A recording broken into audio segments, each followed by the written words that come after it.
But he's saying no, he's lying. He's lying to have more money, dai. I don't want to be cheated. Count the kids. Betul Bapak nggak mau bayar Bapak ini? Mau bayar, udah masuk bayar. Aku panggil bosnya ke sini. Ini serius, nggak nyangka di tengah kota KL ada spot gratis sekeren ini. Yuk! Tempatnya sepi, adem, dan gratis.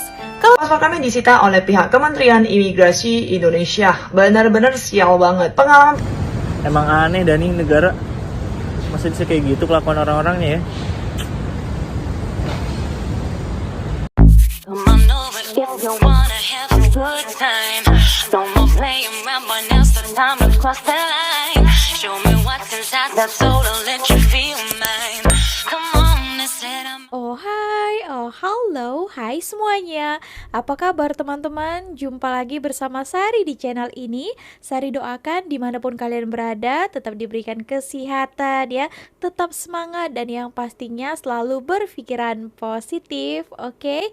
So teman-teman, nah beberapa hari yang lalu saya ada juga membuat satu konten kan tentang di tengah hutan pun kena pungli, kena scam pun, bahkan yang kena pungli itu pun bukan orang luar ya, melainkan orang Indonesia sendiri. Tapi berani-beraninya juga ya di tempat wisata, padahal itu sebenarnya bukan tempat wisata kan, itu di tengah hutan, mereka hanya hiking saja.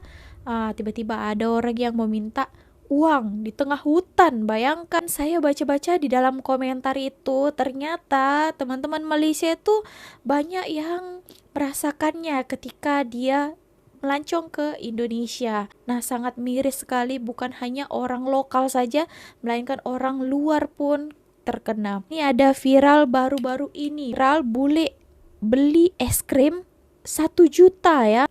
Sengketa harga berujung di kantor polisi. Oke, kita tonton dulu videonya bagaimana supaya kalau kalian kemanapun ya di sana itu kena hati-hati ya. But he's saying no, he's lying. He's lying to have more money, dai. I don't want to be cheated. Count the kids. All the kids here and we count. As many they are, we pay the ice cream, I swear. So how to solve the problem now? You'll go to police or how? On the office? Sorry? Where you the police investigation now? Yeah. You on here in office the police. Something like that. Because it's not police if you want solve here. It's a problem is not solved. Please come hold the keys. I don't know how because it's selling it more than 1,000, more than. But he's trying to cheat me just because I am Italian. I know. I like you, I like a lot, but I don't like to be cheated. We are generous. But he's trying to get me money. Let's count the kids. He don't know. He said, I just eat ice cream and he's free. He don't know everything.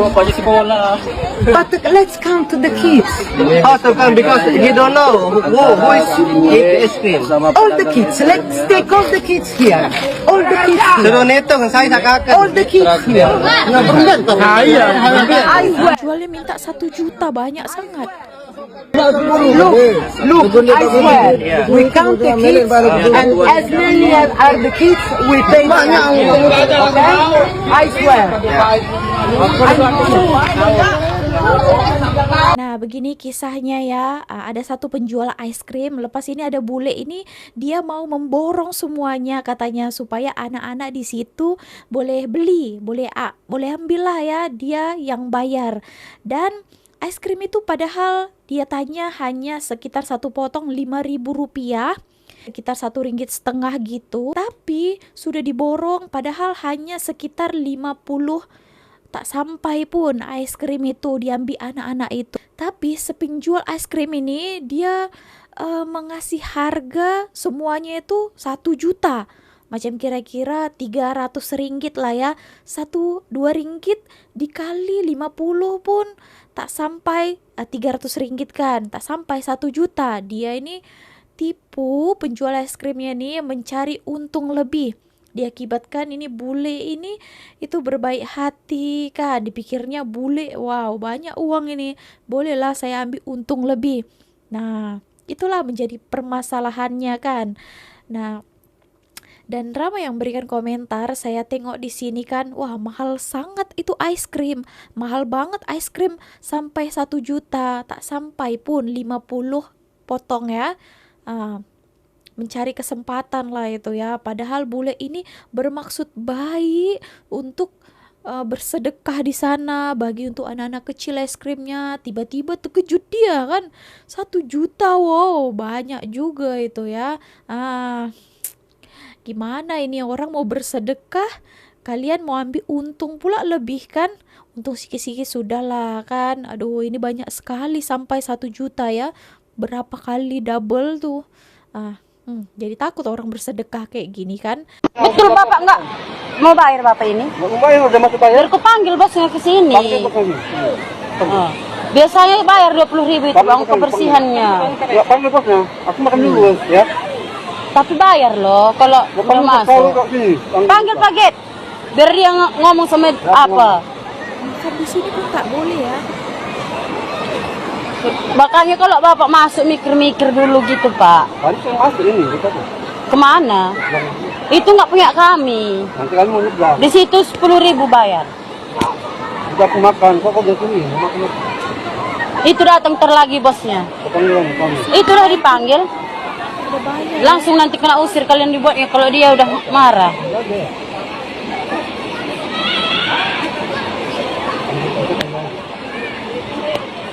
Oke, di sini tempat wisata maksa pengunjung harus sewa pondok ya. Padahal kan mau masuk sudah bayar, apa sewa pondok wajibnya. Nah, ini tempat wisata. Nah, inilah yang dikatakan kan. Kalian ada banyak dengarkan video orang-orang Indonesia ketika datang ke Malaysia ini, mereka terkejut, terkesima, terkagum-kagum kan, terheran-heran juga di Malaysia ini.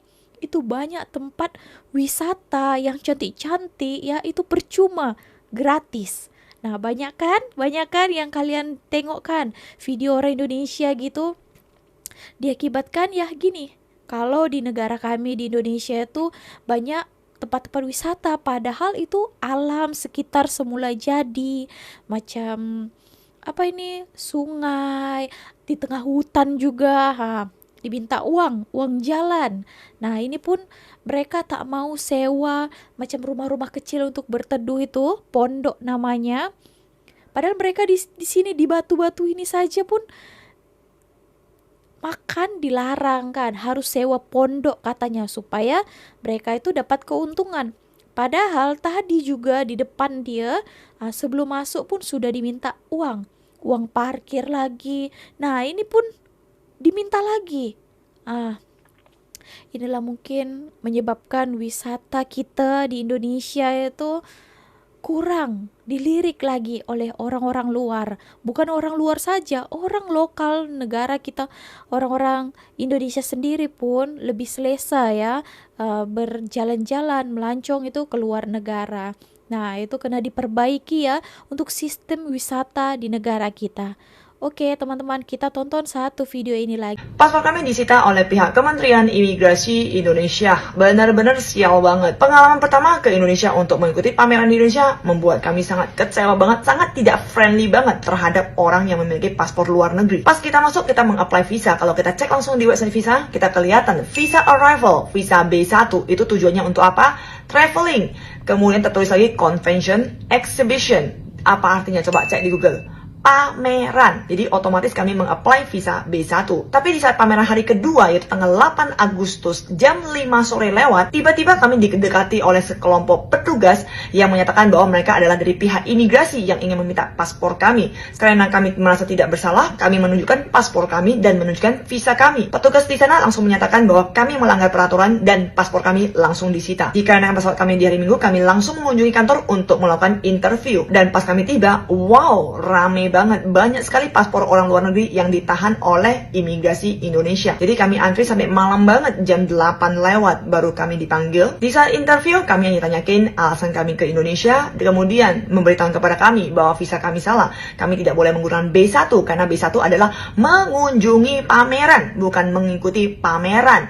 Tapi coba kita lihat di websitenya tertera apa. Yang buat saya cukup malu adalah semua orang di sana tahu bahwa saya adalah mantan warga negara Indonesia. Dan pas saya keluar, tahukah apa reaksi dari orang negara lain? Di sana ada negara China, ada Korea, ada Thailand. Semua mendekati saya dan menanyakan, berapa harga yang dinegokan kepada kamu? Oh, benar-benar malu banget. Ternyata negara Indonesia di penglihatan, di pandangan orang luar negeri, kami menunggu lumayan lama belum ada jawaban. Sampai jam 11 lewat baru kami dipanggil. Dan jawabannya adalah kami disuruh pulang dulu dan datang lagi di hari Senin. Kami diminta balik lagi di hari Senin, tapi kami bilang tidak bisa dong Pak, tolong dibantu karena pesawat kami di hari Minggu. Setelah nego-nego komunikasi yang lumayan lama, akhirnya kami dibilang ya udah pulang saja dulu. Besok kami akan menginfokan kepada Anda di siang hari. Keesokan harinya di hari Minggu, yaitu hari terakhir dari pameran, semua booth terutama dari negara Taiwan tidak ada yang berani hadir di pameran tersebut. Tapi karena kami harus menunggu informasi dari pihak keimigrasian, kami tetap berada di booth tersebut untuk menunggu informasi. Tapi sampai sore hampir jam 3 kami diinfokan bahwa pihak imigrasi tidak bisa dihubungi. Pertanyaan saya, begitu banyak orang yang tahan paspornya, apakah sengaja penjelasan di website itu sengaja diburamkan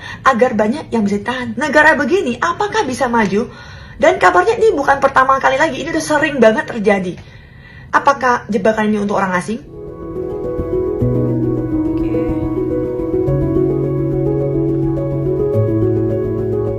Surat terbuka saya tujukan kepada Presiden Indonesia, Bapak Prabowo, Wakil Presiden Pak Gibran, dan juga instansi imigrasi yang bersangkutan. Di imigrasi Indonesia, saya melihat banyak sekali bergantungan yang bertulis anti korupsi. Tapi bukti nyatanya masih banyak sekali oknum-oknum yang melakukan pemerasan di Indonesia. Tolonglah Indonesia, karena banyak sekali warga Indonesia yang membutuhkan pendatang dari luar negeri. Misalkan supir taksi yang ada di daerah sekitar Expo, mereka membutuhkan rezeki dari pendatang luar negeri. Hotel di sekitar juga akan ramai karena adanya pendatang dari luar negeri. Tukang massage dalam hotel dan juga petugas-petugas di sana juga membutuhkan pendatang dari luar negeri. Tetapi kenapa masih ada saja oknum yang memeras pendatang dari luar negeri?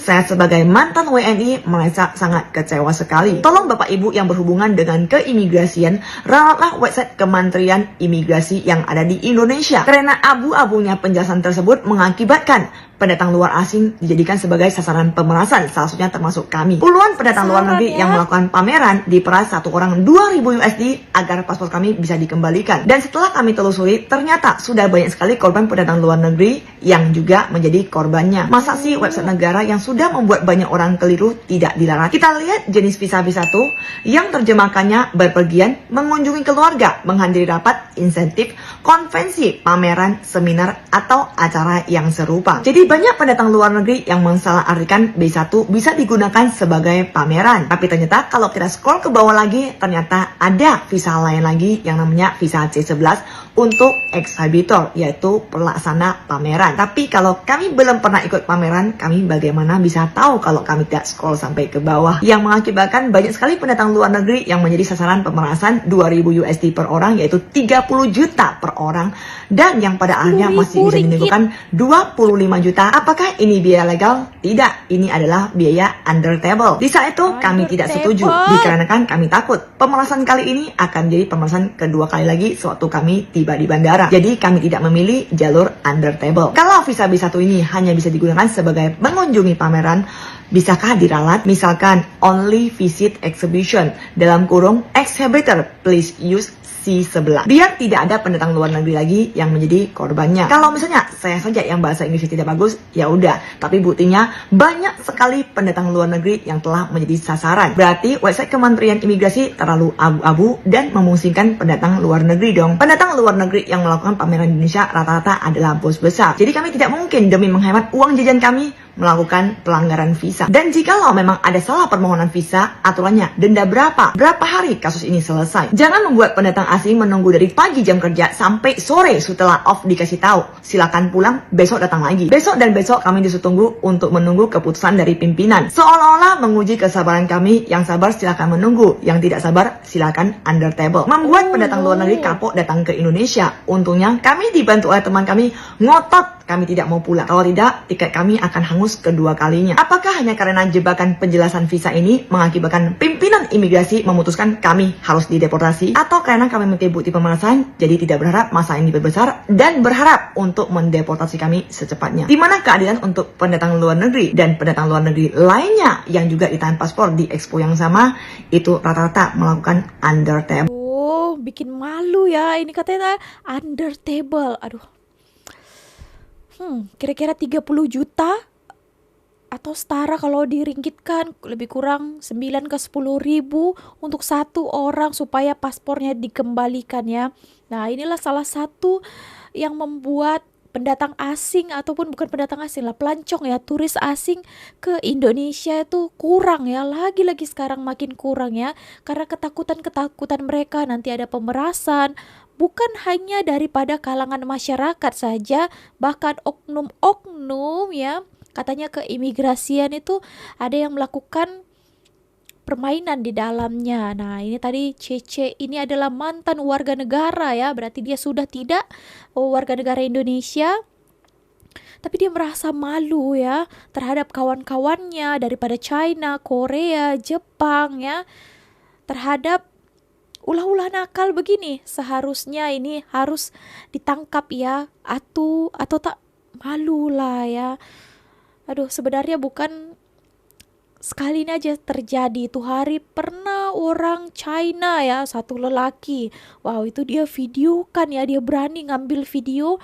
Nah, itu lagi 护照里面夹50万中国优良传统，10万以上的明天入境印度尼西亚，必须尊重他们海关。挖到。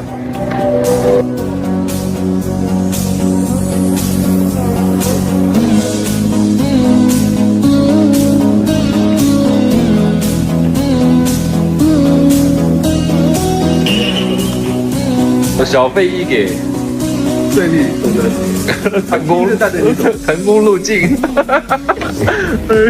成功入境印度尼西亚雅加达。 sebenarnya banyak juga orang yang begitu ya, bukan hanya orang daripada luar negara saja, orang Indonesia sendiri pun ada juga kan. Tapi sayangnya mereka itu takut untuk bersuara, apalagi di media sosial kan, nanti takut kenapa kan, kena undang-undang apa di sana. Jadi mereka takut bersuara, padahal sebenarnya ya ramai yang terkena ya. Gimana negara kita mau maju kalau masih ada yang begini? Bukan hanya rakyat saja yang kita lihat tadi pungli-pungli, bahkan orang-orang atasan pun melakukan hal yang sama kan. Gimana orang luar negara itu adalah salah satu investor terbesar juga ya. Di sana itu orang itu beli dengan uang mereka kan, yang mereka bawa untuk habiskan ke negara kita. Seharusnya kita jaga juga mereka supaya mereka datang lagi ke negara kita. Tapi sayangnya kalau terjadi begini, apakah mereka mau datang kembali? Tentu tidak kan. So pikir-pikirlah supaya orang-orang di luar sana, masyarakat juga ya, tak tahulah, saya pun merasakannya juga sebenarnya, tapi saya tak bersuara saja. Oke teman-teman, so kita tonton lagi video selanjutnya. Yuk. Nyesel banget gue datang ke negara ini. Bayangin aja deh, masa banyak banget playground gratis. Kalau bahasa anak Jaksel mah lagi culture shock ini gue. Playground gratis tuh gimana ya? Kan anak gue jadi gak mau pulang. Di negara ini juga gak ada yang nerobos lampu merah. Coba bayangin, lampu merah nih kosong nih di perempatan, yang jalan yang harusnya hijau tapi gak ada mobil, tapi di situ gak ada yang nerobos, kan aneh. Masa gak ada yang nerobos? Dan yang paling parah, kemarin gue ke toilet nih, ada orang ngantri bareng gue, 2 orang. Di depan dia tuh pintunya kebuka duluan, tapi dia nyuruh gue masuk duluan. Itu kan aneh ya. Walaupun emang yang datang gue duluan sih, tapi kan di depan dia udah kebuka mah dia aja yang masuk, ngapain nyuruh gue ya? Emang aneh dah nih negara, masa bisa kayak gitu kelakuan orang-orangnya ya. Liburan ke Kuala Lumpur paling mantap nginep di daerah Chinatown aja. Selain hotelnya lucu-lucu dan harganya affordable, di sepanjang area ini kita tuh bisa eksplor 10 tempat wisata gratis yang bisa ditempuh dengan jalan kaki, guys. Pertama-tama, kita bisa eksplor spot instagramable di Chinatown itu sendiri, mulai dari lorong panggung, Kwai Chai Hong, sampai lorong Petaling 2 yang lokasinya deket-deketan. Kalau mau cari oleh-oleh murah, kita bisa mampir ke Petaling Street. Terus, kalau mau hunting buku dan pernak-pernik lucu, aku rekomen buat main ke tempat gaulnya muda-mudi sini, namanya Rex KL. Ini tuh semacam creative space yang mamerin produk-produk lokal gitu. Di lantai atas ada cafe dan toko buku estetiknya ya guys, dimana kita bisa foto-foto sambil nangkring di rak buku kayak gini. Next, dari sini kita bisa mampir ke kuil Hindu tertua di Malaysia. Jalan 5 menit dari sini, kita akan sampai di Central Market ya, tempat belanja oleh-oleh dan produk lokal yang lucu-lucu.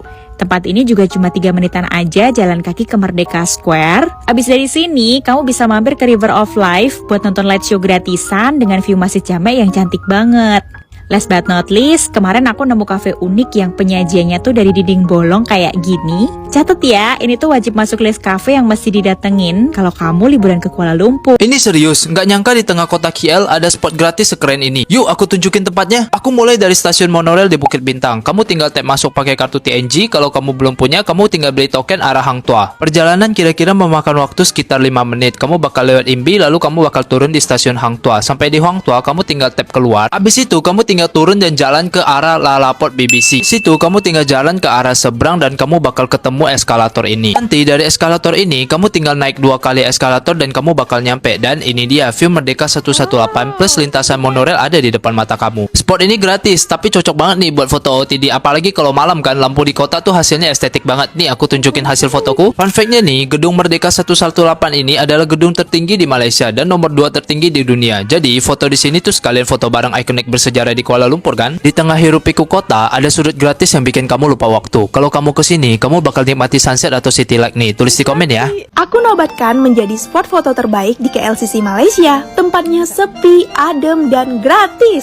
Kalau traveling ke Malaysia kurang banget kalau nggak ke KLCC dan fotoan dekat Menara Kembar ini. Sayangnya kalau fotoan di depan menaranya ini tuh rame banget. Bahkan sampai ada yang nawarin jasa foto gitu yang beriming-iming mau bantuin foto tapi tiba-tiba minta bayaran. Jadi hati-hati ya. Dan ternyata di balik semua itu ada loh spot foto terbaik dan sepi di sini. Cari tempatnya gampang, tinggal cari di Google Map KLCC Park dan posisinya tuh pas banget di seberang air mancur dan jalan dikit ke arah taman yang hijau-hijau ini. Lokasi ini sebelahan sama kolam renang anak-anak. Jujur, taman di sini tuh sejuk, enak banget buat nyantai siang-siang. Ditambah view Petronas lebih jelas kalau dari sini. Dan apalagi di sini tuh nggak rame, jadi kita bisa bebas foto di mana aja tanpa keganggu orang atau ganggu orang. Nah kalau malam jangan tetap stay di sini ya, karena lumayan gelap. Mending kita jalan ke jembatan atau nongkrong di dekat air mancur depan Surya KLCC, karena bakal ada light attraction di air mancurnya. Seru ya di KLCC.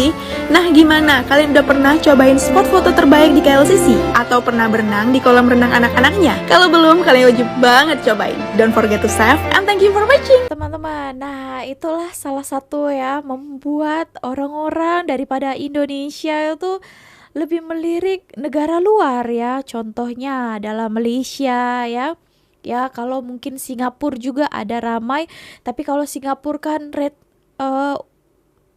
kita belanja sana agak mahal juga kan. Tapi kalau untuk pemula, kalian budget pun boleh datang ke Malaysia. Nah itulah sebabkan Malaysia adalah salah satu paling ramai yang dikunjungi turis asing kan, termasuk adalah daripada Indonesia. Pernah ada beberapa video lah ya yang saya reaksikan yang mengatakan mereka lebih suka datang ke Malaysia ya daripada ke negara kita sendiri ya, keliling. Selain salah satunya alasannya ya di sini tuh banyak tempat gratis ya dan murah, dan satu lagi tiket pesawat Terkadang lebih murah ke Kuala Lumpur dibandingkan macam dari Medan ke Jakarta, dari Medan ke Yogyakarta gitu, bahkan lebih mahal ya. Nah, jadi mereka lebih memilih lah datang ke sini kan langsung ya keluar negara. Gitu. Oke teman-teman, supaya negara kita juga diperbaiki sistemnya, diperbaiki sebenarnya daripada orang-orangnya juga kan. Rakyatnya pun begitu. Gimana lagi mau kita buatkan? Nah, kalau kalian datang ya kena hati-hati sajalah. Itulah intinya ya. Harus pandai-pandai kalau mau beli sesuatu, kena tanya dulu betul-betul berapa harga itu baru langsung kalian beli ya. Jangan nanti Pak mau ini satu, tiba-tiba uang ya kan, wah katanya 1 juta, padahal barang itu cuma harga 200.000 kan, kita terkejut kan. Oke teman-teman, gitu aja tips dari saya ya. Segini aja video kali ini, terima kasih telah menonton. See you on my next video with me, Misari. Bye.